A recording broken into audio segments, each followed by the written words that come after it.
అందరూ నమస్కారం అండి. కూటమి ప్రభుత్వం ఎన్నికల ముందు ఇచ్చిన సూపర్ 6 హామీలో భాగంగా దీపం 2 పథకం అద్భుతంగా మన గౌరవ ముఖ్యమంత్రి గారు, అదేవిధంగా గౌరవ ఉప ముఖ్యమంత్రి గారి ఆలోచనలతోటి దీపావళి నుంచి రాష్ట్ర ప్రజలందరికీ కూడా మొదటి విడతలో భాగంగా ప్రతి ఒక్క లబ్ధిదారులకి దీపం 2 కింద గ్యాస్ ఉచితంగా అందించడానికి ఒక అద్భుతమైన ప్రయత్నం జరిగింది. ఇప్పటి వరకు సుమారు 98 లక్షల మంది వినియోగదారులు దీన్ని ఉపయోగించుకున్నారు.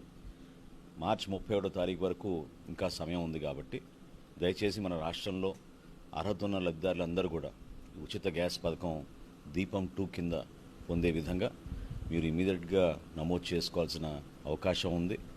మరి ఏప్రిల్ 1 నుంచి కొత్తగా మళ్ళీ 3 గ్యాస్ సిలిండర్లు ఇవ్వబోతున్నాం కాబట్టి ఆ కార్యక్రమం ప్రారంభం అవ్వకుండా ముందు ఈ కార్యక్రమంలో మొదటి విడతలో భాగంగా ఉన్న ఒక ఉచిత గ్యాస్ సిలిండర్ని ముందుగా మీరు మార్చి 31వ తారీఖు లోపు తీసుకోవాల్సిన అవసరం ఖచ్చితంగా ప్రతి ఒక్కరికి ఉందని ఈ సందర్భంగా గుర్తు చేస్తూ దయచేసి ఇమీడియట్గా మీరు నమోదు చేసుకుని మార్చి 31వ తారీఖు కల్లా మీరు గ్యాస్ బుకింగ్ చేసుకోమని మరొకసారి రాష్ట్ర ప్రభుత్వం తరఫున పౌర సరఫరాల శాఖ నుంచి మీ అందరికీ కూడా విన్నవించుకుంటున్నాం.